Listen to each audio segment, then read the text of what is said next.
Bonjour, Benjamin Delot, je suis fondateur d'Abix, qui a été incubé à Bordeaux au sein de notre société Nouvelles Fonctions Urbaines. Abix, c'est effectivement la volonté de pouvoir focaliser la demande sur des opérations immobilières possibles, donc des volumes capables d'opération. Et dans une dynamique de développement durable, on a créé une expérience utilisateur qui permet aux futurs habitants, grâce à un algorithme qui tient compte des mobilités, qui tient compte des aménités urbaines recensées au travers de points d'intérêt urbain, mais aussi du prix de l'immobilier par secteur, de pouvoir proposer un lieu de vie qui permette d'optimiser à la fois la mobilité, à la fois le cadre de vie, mais aussi la capacité d'accession à la propriété. J'ai passé un peu ma biennale à dire qu'effectivement la biennale de Bordeaux est un moment pivot dans mon métier, dans notre métier. C'est un moment où on se pose, où on réfléchit, où on se donne de nouvelles perspectives, avec des thématiques urbaines qui étaient celles de la métropole millionnaire, qui étaient celles du patrimoine, qui sont aujourd'hui celles du paysage, qui nous permettent effectivement, dans nos métiers de construction de la ville, de trouver de nouvelles perspectives, de trouver de nouveaux acteurs, de rencontrer de nouvelles personnes. Je suis Claire Corajou, qui a travaillé sur les quais rive gauche de Bordeaux avec Michel Corajou et toute l'équipe de l'atelier et des maîtres d'œuvre différents qui ont gagné ce concours en fait, puisque c'est un concours au départ.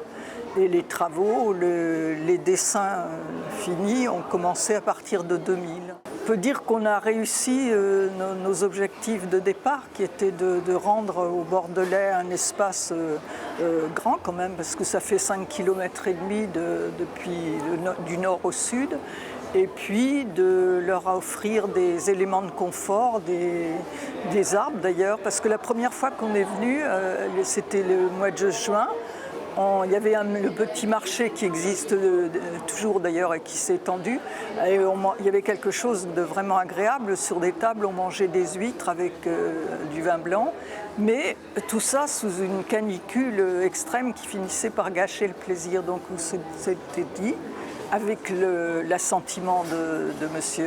Juppé, donc le maire, qu'il fallait apporter du confort sous forme d'ombrage sur ces quais, du moins d'une façon ponctuelle, à des zones où les gens pouvaient s'asseoir. Donc ça impliquait aussi un mobilier urbain pour se faire.